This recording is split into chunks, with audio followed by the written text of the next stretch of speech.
Court room के बाहर बैठे कुणाल और अंजलि को बाबू आवाज लगाता है और कहता है, अगला नंबर आप दोनों का है, ठीक 1 बजे टेबल पर आ जाइएगा।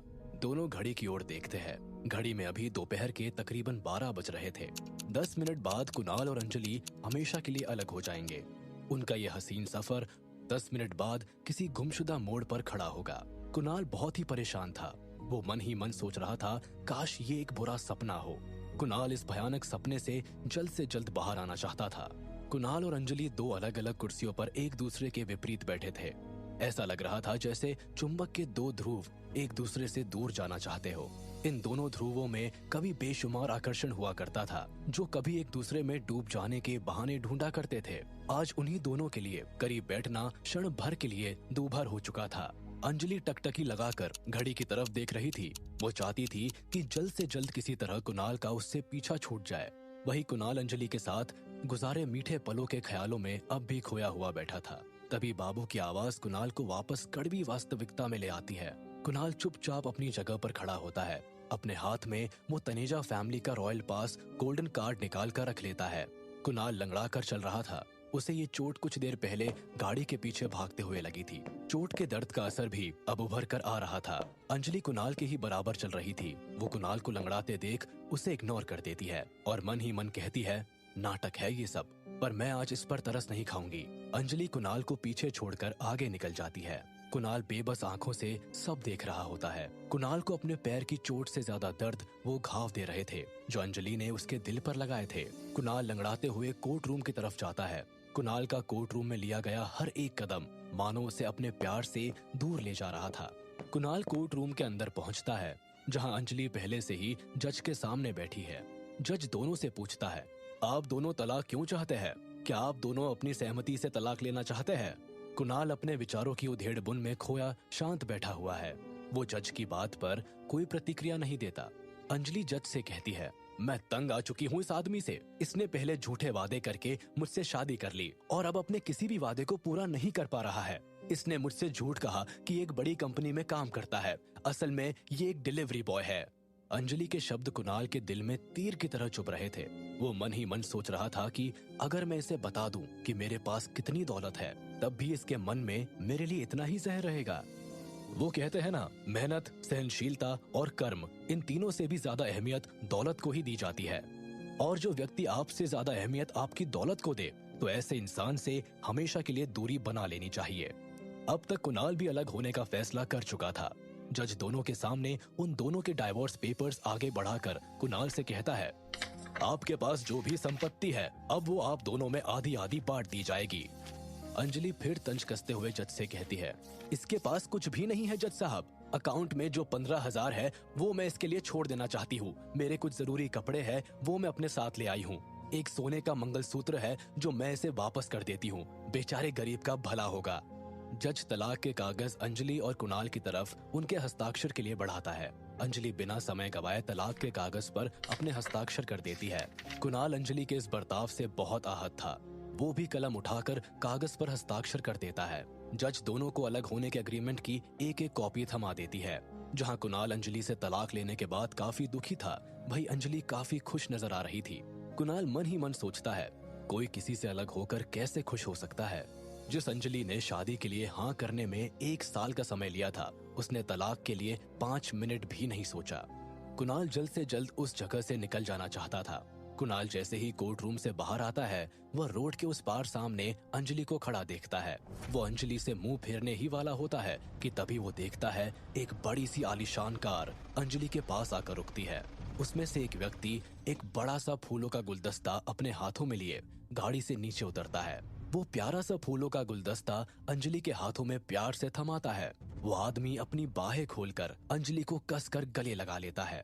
उसके बाद वो आदमी अपनी जेब से एक छोटा सा बॉक्स निकालता है और उस बॉक्स को खोलता है, जिसमें चमचमाती हुई हीरे की अंगूठी नजर आ रही है। वो आदमी हाथ में अंगूठी लिए अंजलि के सामने अपने घुटनों के बल बैठ जाता है और अपने चेहरे पर मुस्कान लिए अंजलि को प्रपोज करता है।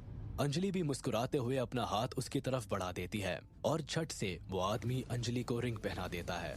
वो दोनों फिर से एक दूसरे को गले लगाकर मानो आपस में सिमट जाते हैं। ये सब देख कुणाल आग बबूला हो जाता है। मन ही मन कुणाल सोच रहा होता है कि एक दिन में उसकी दुनिया कैसे बदल गई। अंजलि कल तक उसकी पत्नी थी और आज किसी और की बाहों में। जिस लड़की से वो जान से भी ज्यादा प्यार करता था, आज वो उसकी मोहब्बत को सरेआम कुचलकर, उसे तबाह कर किसी और के साथ अपनी जिंदगी आबाद कर रही थी। जैसे ही अंजलि और वो आदमी पलटते हैं, कुणाल का खून खौल उठता है। ऐसा लग रहा था मानो कुणाल उस आदमी के चेहरे को पहले से जानता था। कुणाल गुस्से में उन दोनों की तरफ आगे बढ़ता है। वो आदमी जिसने अभी अभी अंजलि को एंगेजमेंट रिंग पहनाई थी, वो कोई और नहीं बल्कि कुणाल जिस कंपनी में काम कर रहा था, उसी कंपनी में काम करने वाला कुणाल का बॉस राजीव दुबे था, जो उसी कंपनी में फाइनेंस डिपार्टमेंट का हेड था। राजीव 32 साल का, मोटा, बड़े से मुंह वाला, गेंडे सा दिखने वाला, बेहद ही काला इंसान था। कुणाल मन ही मन सोच रहा होता है कि अंजलि ने मुझे छोड़ा भी तो क्यों छोड़ा, इस आदमी के लिए। कुणाल अपने कदम थोड़े से आगे बढ़ा पाता, तब तक अंजलि और राजीव कुणाल के ठीक सामने आकर खड़े हो जाते हैं। अंजलि कुणाल को देखकर कहती है, राजीव, इनसे मिलिए, ये है मेरे ex husband mister Kunal, sorry delivery boy Kunal. Anjali तंज कसते हुए कुणाल से कहती है, तुम कह रहे थे ना सपनों को पूरा करने में समय लगता है।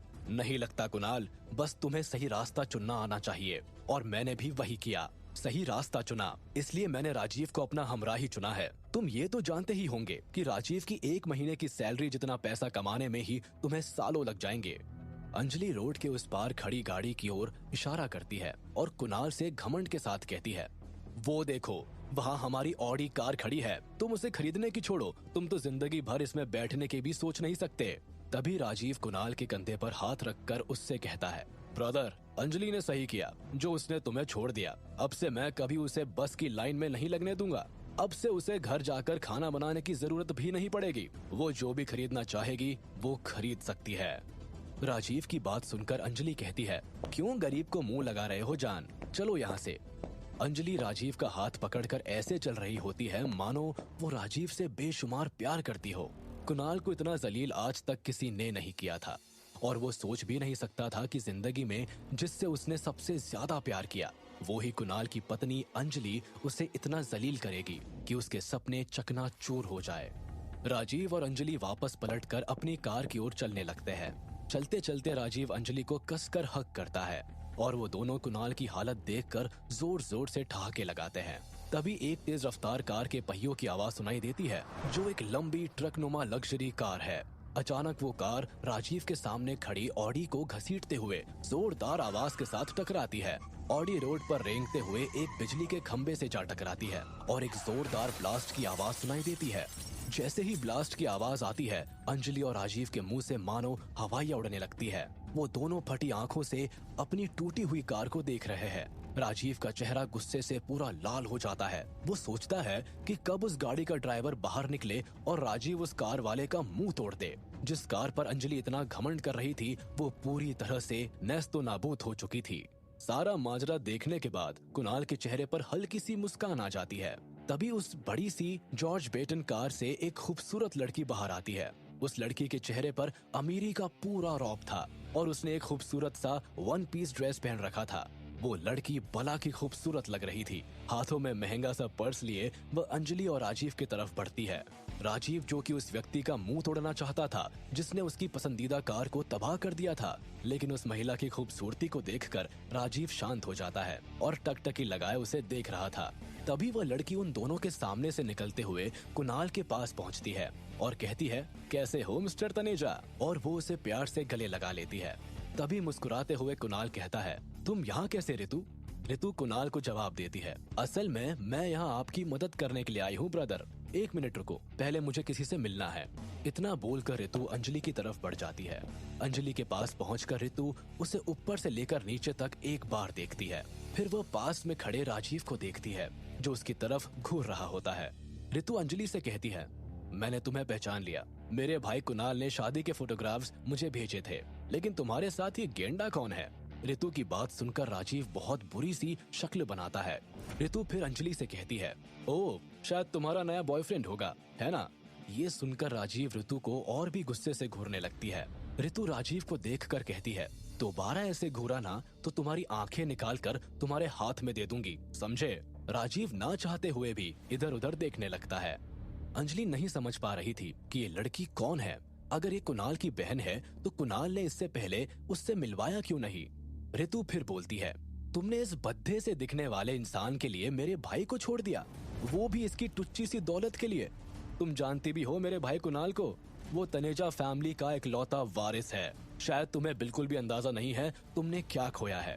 तुम्हारी जैसी न जाने कितनी औरतें सपने सजाती है तनेजा फैमिली की बहू बनने के लिए। तुम्हारी औकात ही क्या है मेरे भाई के सामने।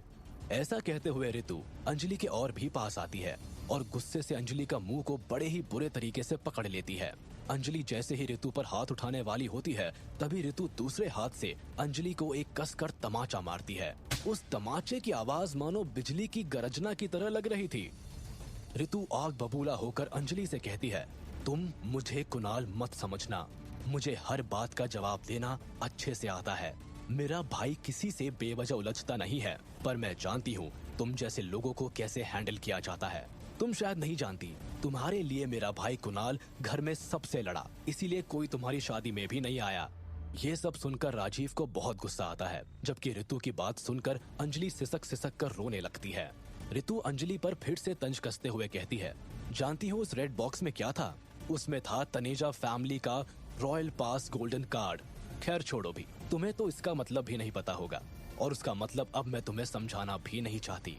ऋतु की बात सुनते ही कुणाल ऋतु का हाथ पकड़कर उसे गाड़ी की तरफ ले जाने लगता है। तभी ऋतु अपने पर्स से वही मॉडिफाई फोन निकालती है जिस पर तनेजा ग्रुप का लोगो लगा होता है। ऋतु फोन से एक नंबर डायल करती है और कहती है, रॉय अब जल्दी इंडिया आ जाओ, 2 लोगों को उनकी औकात दिखानी है। ऋतु की बात सुनते ही कुणाल ऋतु के हाथ से फोन छीन लेता है और फोन पर कहता है, मैं कुणाल बोल रहा हूँ और यहाँ सब कुछ ठीक है, आप ऋतु की बातों पर प्लीज ध्यान ना दे रॉय।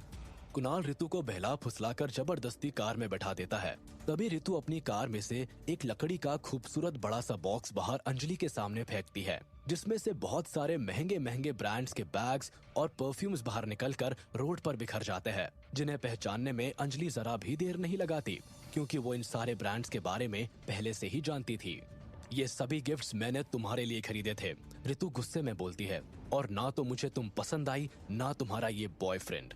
ऋतु गुस्से में लाइटर जलाकर उन सभी परफ्यूम्स के बॉक्सेस के ऊपर फेंक देती है, जो बड़ी जल्दी ही आग पकड़ लेते हैं। अंजलि लाल आंखें लिए सब कुछ सुन रही होती है। वो मन ही मन सोच रही थी कि कौन है ये लड़की और कुणाल की असलियत क्या है। अंजलि के सारे सपने भी वैसे ही जल रहे थे जैसे वहाँ बिखरे पड़े जल रहे वह परफ्यूम का बॉक्स। ऋतु जाते जाते आखिरी बार अंजलि को ताना मारती है, मैंने तुमसे ज्यादा स्मार्ट औरत आज तक नहीं देखी, जो एक 70-80 लाख की कार के लालच में एक सच्चे इंसान को ठुकरा दे। मेरा भाई कुणाल तुमसे बेहद प्यार करता था, तुम्हारे लिए उसने दिन रात मेहनत की, इसलिए कि वो तुम्हारी जरूरतों को पूरा कर सके। मैं दुआ करूंगी कि दोबारा हम ना मिले, नहीं तो अगली बार मैं अपनी गाड़ी से तुम्हें ही कुचल दूंगी। अंजलि अब भी खड़ी खड़ी रो रही थी। अचानक अंजलि के कंधे पर कोई हाथ रखता है। आखिर आगे क्या होगा अंजलि और कुणाल की इस कहानी में? क्या अंजलि अपनी इस बेइज्जती का बदला कुणाल की बहन ऋतु से ले पाएगी? क्या कुणाल की बेशुमार दौलत की लालच में फिर से कुणाल से रिश्ता जोड़ लेगी? क्या कुणाल फिर से अंजलि को अपनाएगा? अब आगे क्या होगा इस कहानी में जानने के लिए सुनते रहिए लव, एक्स और धोखा।